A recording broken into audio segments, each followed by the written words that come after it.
통성으로 잠깐 기도하고 말씀 나누도록 하겠습니다. 하나님 아버지, 감사와 찬송과 영광을 주님께 올려드립니다. 이 어려운 때 잠자고 있는 우리의 영혼을 깨우사 비전으로 눈뜨게 하시고 비전으로 밥 먹게 하시고 비전으로 잠자게 하여 주옵소서. 하나님 아버지, 우리 성도들이 주님이여 두 어깨에 날개를 붙여주셨어. 주님, 하나님의 세계로 가게 하시고 하나님의 음성을 듣게 하시고 하나님의 마음을 갖게 하여 주옵소서. 인공위성을 축복해 주시고 선교지 교회와 비전 교회를 축복해 주시고 하나님 아버지, 또 선교센터를 짓는 일을 축복해 주시고 선교지에 교회를 세우는 일, 세상을 바꾸는 일, 이 모든 일에 우리들의 혼신의 힘을 다하기를 원합니다. 기도를 드리기를 원합니다. 물질을 드리기를 원합니다. 우리의 마음을 드리기를 원합니다. 우리의 시간과 우리의 은사들을 드리기를 원합니다. 주여, 이 어려운 한국호를 건져 주옵소서. 예수님 이름으로 기도드립니다. 아멘. 예수님께서 사랑하는 제자들에게 포도나무 비유를 가르치면서 풍성한 열매 맺는 방법을 두 가지 이야기해 주셨습니다. 첫째는 가지치기다. 가지치기다. 열매를 맺으려면 군사를 빼야 된다. 군더더기 빼야 된다. 거품 빼야 된다. 비전에도 거품이 있고요, 믿음에도 거품이 있어요. 그리고 착각하고 있습니다. 내가 믿음이 있는 줄로. 그러나 그것은 실제가 아니에요. 그래서 하나님은 열매 맺지 못하는 가지는 가지친다. 가지치는 것은 아프고 고통스러운 일이지만 나무를 죽이려고 가지치는 게 아니라 열매 맺지 못하는 가지는 쳐서 열매 맺는 가지로 더 풍성한 열매를 맺게 하기 위함이다. 이렇게 말씀하셨습니다. 두 번째는 열매를 많이 맺는 비결은 가지를 자를 가지는 자르고 남은 가지는 더 깨끗하게 하고 더 보호를 잘해서 열매를 맺게 하시는 것이 하나님의 방부요 농부의 심정이다 라는 말씀을 배웠습니다. 그렇게 되면 어떻게 되는가? 열매가 맺어진다. 열매. 이제 가을이 오는데요, 열매를 생각하면 얼마나 좋은지 모르겠어요. 어제 보니까 우리 교회 성도 한 분이 복숭아 농사를 해서 너무 좋아서, 싸고 아주 좋아서 제가 우리 교인들 좀 살 수 있도록 좀 해달라고 제가 부탁한 게 있어요. 그러니까 그렇게 풍성한 열매, 흠없는 깨끗하게 잘 생긴 열매를 보면 그냥 그렇게 마음이 풍요로워져요. 열매를 맺으면 두 가지 일어난다. 첫째는 하나님이 영광을 받으신다. 두 번째는 내가 내 제자인 것을 알게 되리라. 이렇게 말씀을 하셨습니다. 그러면 오늘 예수님께서 하신 말씀, 열매를 맺는다는 그 원리는 무엇인가? 오늘 예수님이 지난주에 설교했죠. 내 안에 거하라. 나도 너희 안에 거하리라. 이렇게 말씀하셨습니다. 한 걸음 더 나가게, 내 안에, 예수님 안에 거한다는 말은 그럼 뭐냐? 자, 그 말은 참 좋은데, 그럼 구체적으로 예수님 안에 거한다라는 말은 무슨 뜻이냐? 오늘 예수님께서 말씀을 우리에게 해 주십니다. 9절을 보십시오. 9절 시작.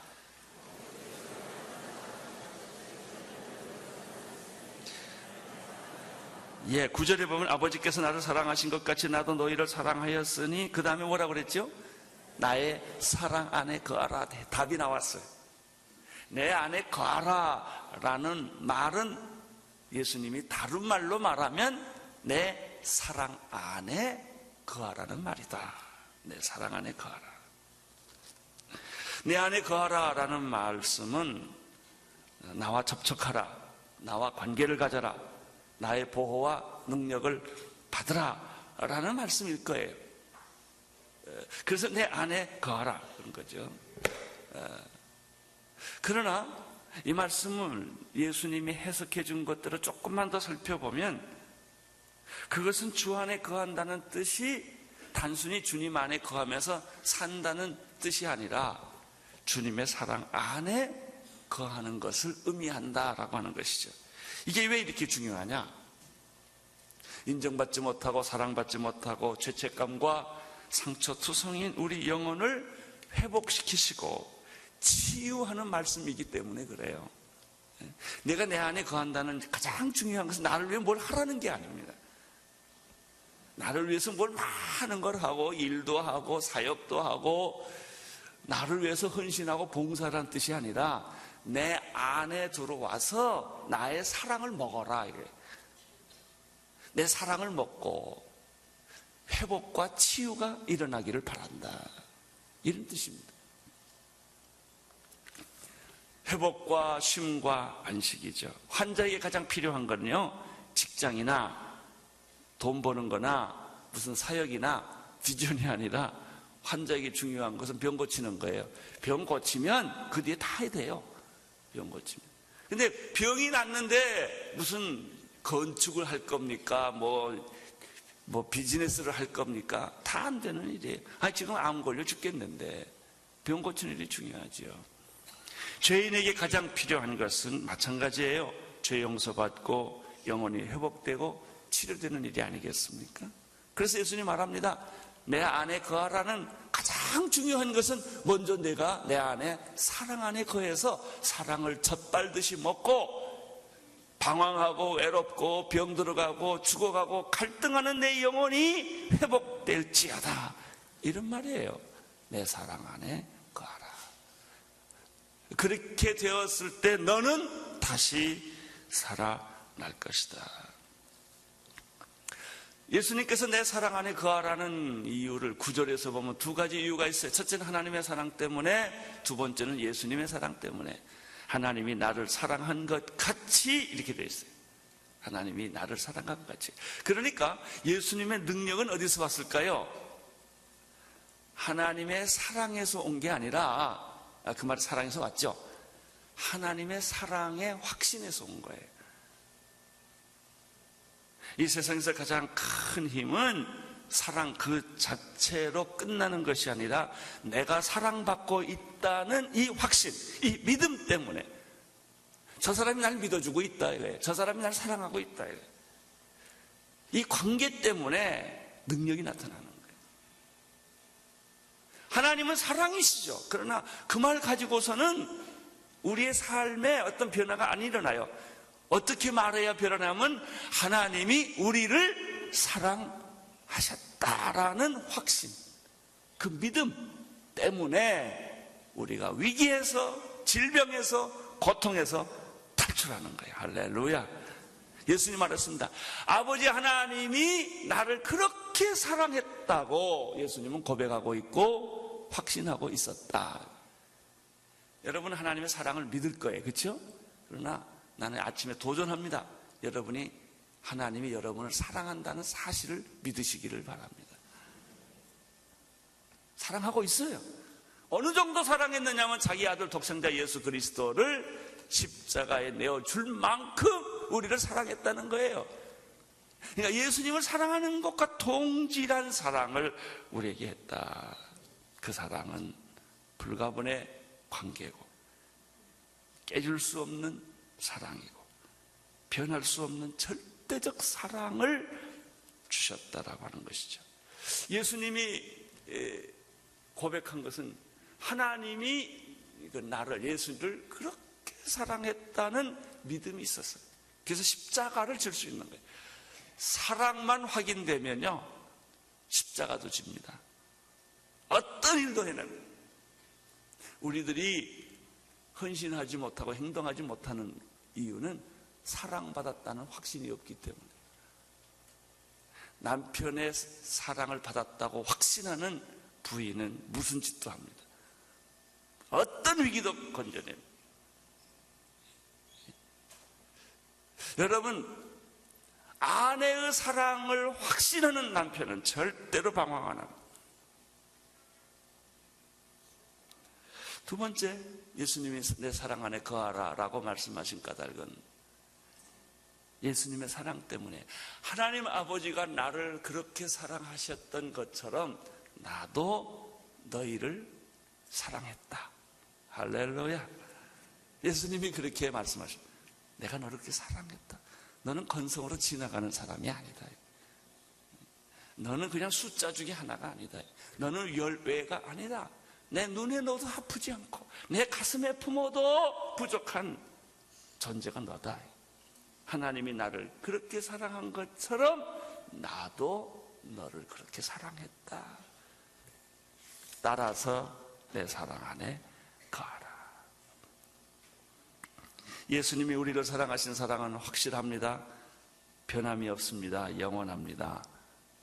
그것은 치유와 회복의 능력이 있습니다. 예수님이 여러분을 사랑하십니다. 피 흘리기까지 사랑하십니다. 그래서 내게로 오라. 내 사랑 안에 거하라. 내 안에 거하라. 내가 무슨 죄를 졌든 내가 어떤 인생을 살아왔든 나는 너를 치유할 것이다. 내가 너를 회복시킬 것이다. 내가 너를 도와줄 것이다. 내가 너를 붙들어 줄 것이다. 10절을 보십시오. 10절 시작.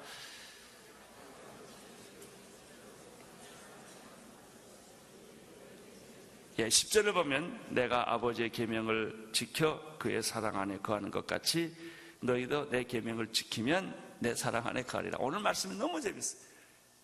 그럼 내 안에 거하라는 말은 내 사랑 안에 거하라는 말이다. 그럼 내 사랑 안에 거하라는 말은 무슨 뜻이냐? 내 계명 안에 거하라는 말이다. 세 가지가 나와요.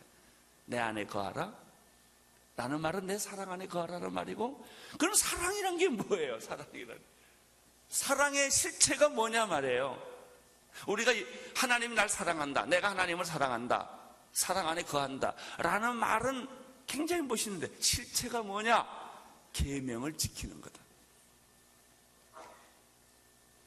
말씀 따라 사는 것이 사랑이고, 말씀대로 순종하는 것이 사랑이고, 말씀으로 생각하는 것이 사랑이에요. 따라서 사랑은 감정이나 어떤 의지가 아니에요. 사랑은 말씀이에요. 할렐루야. 예수님 안에 거한다는 말은 예수님의 사랑 안에 거한다는 말이요, 예수님의 사랑 안에 거한다는 말은 예수님의 뭐 안에 거하는 거예요? 말씀 안에 거하는 거예요. 하나님의 말씀이 내 안에 있으면 하나님이 내 안에 있는 거죠. 예수님의 말씀이 내 안에 있으면 내 안에 예수님이 계시는 것이죠. 말씀이 내 안에 살아있으면 그분이 살아있는 거고요, 말씀이 죽어있으면 그분이 죽어있는 거예요. 그 이상으로 하나님이 우리에게 나타나는 방법이 어디 있겠어요? 여러분, 내 안에 거하라, 사랑 안에 거하라, 내 계명을 지키라. 이건 하나예요. 그러면 무슨 일이 생깁니까? 11절에 이렇게 말씀하고 있습니다. 읽어주십시오. 내가 이것을 너희에게 이르면 내 기쁨이 너희 안에 있어 너희 기쁨을 충만하게 하려. 할렐루야. 예수님 안에 거하는 분, 예수님의 사랑 안에 거하는 분, 예수님의 계명을 지키는 분에게 하나님이 주시는 상급과 축복은 무엇인가? 기쁨이에요. 옛날에요, 그 애들 이름 지을 때 1등한 이름이 있었는데, 이씨가, 아버지가 이씨인데 이름을 기쁨이라고 그랬더라. 이기쁨. 그래서 그 이름이 1등했던 기억이 나요. 예, 세상 기쁨이 아니라 하나님이 주시는 기쁨, 세상 평안이 아니라 하나님이 주시는 평안, 세상의 위로가 아니라 하나님이 주시는 위로. 여러분, 세상이 주는 부요함이 아니라 하나님이 주시는 부요함, 이게 상급이에요. 할렐루야. 그것은 외형적이잖아요. 내면적인 거예요. 그것은 물질적이지 아니에요. 영적인 거예요. 나는 여러분의 얼굴이 기쁨으로 충만하기를 축원합니다. 귀신이 들어올래다 기쁨을 보고 도망가기를 축원합니다. 당신 얼굴에는 귀신이 들어갈 수도 없고 불안이 들어갈 수가 없어. 너무 기쁨이 충만하니까. 이런 분이 있죠. 무슨 좋은 일이 있으면 표정 관리 못하고 입이 삐쭉삐쭉해요. 너무 좋아가지고 매일 그렇게 살기를 축원합니다. 옆에 있는 분에게 기쁨을 감출 수 없는 표정을 한번 지어보십시오. 이 기쁨을 감출 수 없는 그런 언어, 그런 표정, 그런 눈동자, 그 사람을 누가 사랑 안 하겠어요? 예? 여러분, 외로움은 스스로 만든다는 거 아세요? 외로움은 자기가 만드는 거예요. 누가 주는 거 아니에요. 자기 외롭대. 아니, 당신이 외롭게 모든 사람을 다 거절했지. 당신한테 찾아오는 사람 다 거절하고, 다 신경질 내고, 다 욕하고, 다 소리 질렀는데 누가 당신 옆에 있어요? 웃고, 안 웃어주면 수술하세요, 이렇게. 그런 게 아니고 진짜 기쁨을 당신에게 주신다. 할렐루야. 예수님 안에 거하면 기쁨이 있다. 사랑 안에 거하면 기쁨이 있다. 계명을 지키면 뭐가 있다? 기쁨이 있다. 이것은 세상이 주는 기쁨과 평안이 아니고 하나님이 내게 주시는 기쁨이다. 배고파도 있는 거고, 감옥에 들어가도 있는 거고, 죽을 때도 있는 거고, 병들 때도 있는 거, 모함과 배신을 받을 때도 그 기쁨은 있는 것이다. 할렐루야. 네? 그 기쁨이 여러분이 있게 되기를 축원합니다. 이건 선물이에요, 선물.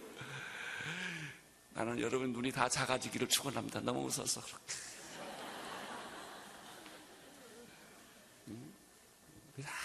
그 얼굴을 보면 여러분이 기쁨이 있으면요 모든 세포가 다 살아나요. 긴장하면 화장도 안 먹어. 스트레스가 많으면. 내가 웃으면 기쁨이 있으면 말도 부드러워지고, 눈동자도 사랑스럽고, 어떤 죄인도 다 용서하고, 어떤 실수도 다 회복하는 거예요. 나는 여러분 자신을 용서하기를 축원합니다. 어떤 사람 자기가 제일 자기를 용서 안 해. 자기에 대해서 굉장히 엄격하고 율법적이에요. 불행한 사람. 예수님이 날 사랑했는데 왜 당신이 당신을 그렇게 못 살게 구세요? 다 자기가 자기를 못 살게 구고요. 불안은 자기가 만드는 거고요. 고독도 자기가 만드는 거예요. 예수님은 12절에서 이제 정리합니다. 최대의 계명. 성경에는 수많은 계명이 있어요. 네, 계명이 있는데 그 계명 중에 계명의 클라이막스, 계명의 에센스가 뭐냐?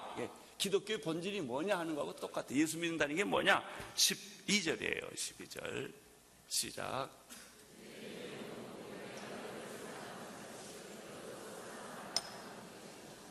내 계명은 곧 내가 너희를 사랑한 것 같이 너희도 서로 사랑하라. 이게 신구약 전체를 녹여서 한 단어를 만든다면 사랑이에요. 사랑. 하나님은 사랑이에요. 예수님 우리를 사랑하셨어요. 그게 십자가예요. 십자가의 사랑이에요. 여러분, 만약에 우리가 하나님을 믿는다고 하고 십자가를 따르는 그리스도의 제자라고 한다면 우리의 삶을 하나로 만들어 본다면 뭐겠어요? 형제를 사랑하는 거예요. 사랑하는 거예요. 기독교는 사랑 빼면 아무것도 없어요. 왜 싸워요? 요즘 세상 사람들은 사랑 대신에 갖는 단어가 권력이에요. 권력. 집에서나 비즈니스에서나 정치에서나 다 사람들은 권력을 가지려고 해요. 남을 지배해요. 권력이란 게 간단해요. 남을 지배하는 거예요. 자기 영향력을 많이 만들려는 거예요. 내가 말 한마디만 하면 다 돼야 돼. 이게 권력이에요. 속성은 남을 지배하는 게 아니라 남을 섬기는 거예요. 예수님이 말했습니다. 최대의 계명은 뭐냐? 서로 사랑하는 것이다. 오늘 그 사랑의 영이 여러분에게 있기를 축원합니다. 며느리에게 있게 되기를 축원합니다. 시어머니가 며느리에게, 부부 사이 이 사랑이 있기를 바랍니다. 자식이 부모에게도 이 사랑이 있게 되기를 축원합니다. 그래서 어떤 실수와 허물이 있다 할지라도 사랑보다 클 수는 없다는 사실 때문에 우리는 문제를 해결할 수 있습니까? 없습니까? 있습니다. 당신의 문제는 해결될 수 있습니다.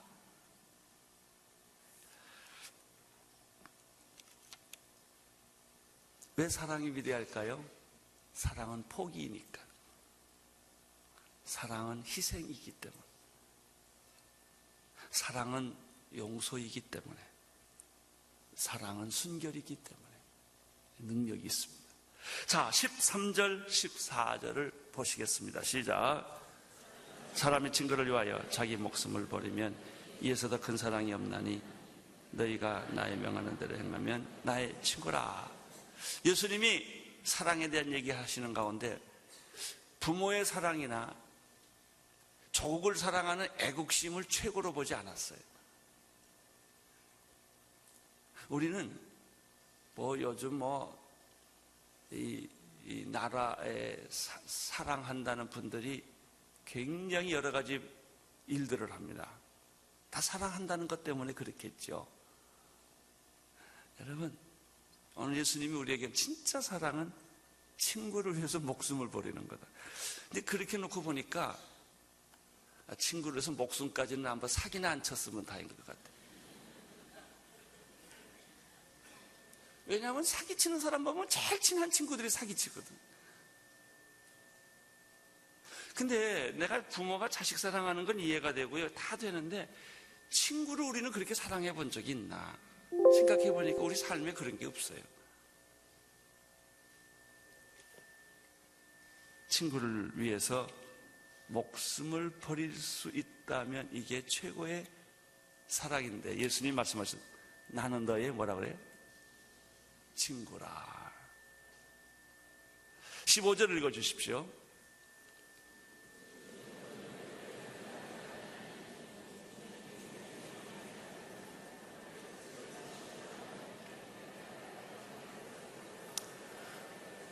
하나님과의 우리의 관계는 종과 주인의 관계가 아니라 친구의 관계다라고 말씀하셨습니다. 종의 관계란 뭘까요? 상하 관계입니다. 두 번째는 종의 관계는요, 일방적인 관계입니다. 세 번째는 자유가 없는 관계입니다. 네 번째는 의무만 있고 특권이 없는 관계가 종과 주인과의 관계. 특별히 종의 관계에 있어서 오늘 예수님이 말한 것은 종은 주인의 생각을 알지 못한다라는 것입니다.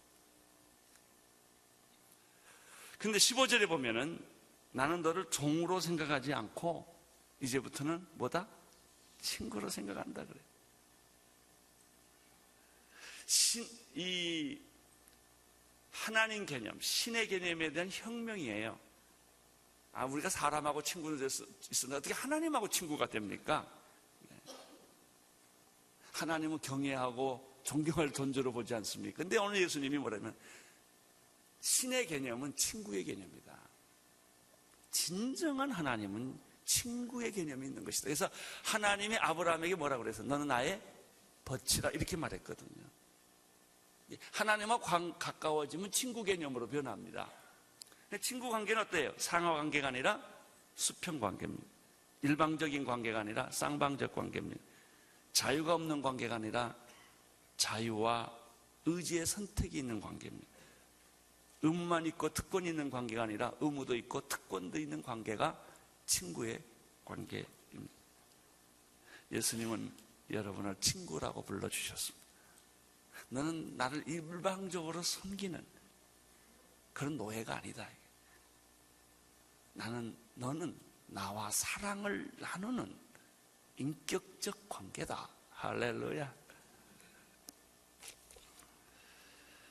나는 오늘 여러분들이 네 가지를 기억하기를 바랍니다. 첫째, 예수님의 명령, 내 안에 거하라. 내 사랑 안에 거하라.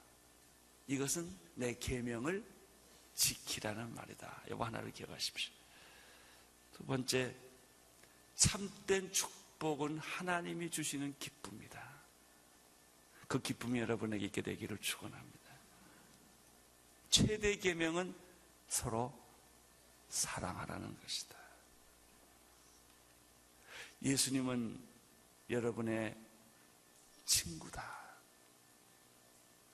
우리는 하나님의 종이지만 동시에 하나님의 친구다. 이 축복이 여러분에게 임하기를 축원합니다. 기도하겠습니다. 주님, 사랑 안에 거하게 하옵소서. 말씀 안에 거하게 하옵소서. 주님 안에 거하게 하여 주옵소서. 천국의 기쁨이 오늘 우리에게 충만하게 하여 주옵소서. 주님의 최대의 명령이 서로 사랑하라는 것을 알고 내 안에 미움과 분노와 복수의 영이 떠나가고 사랑과 용서로 충만하게 하여 주옵소서. 예수님이 우리의 친구 되심을 인하여 찬양하옵나이다. 영광을 받아 주옵소서. 예수님 이름으로 기도드립니다. 아멘.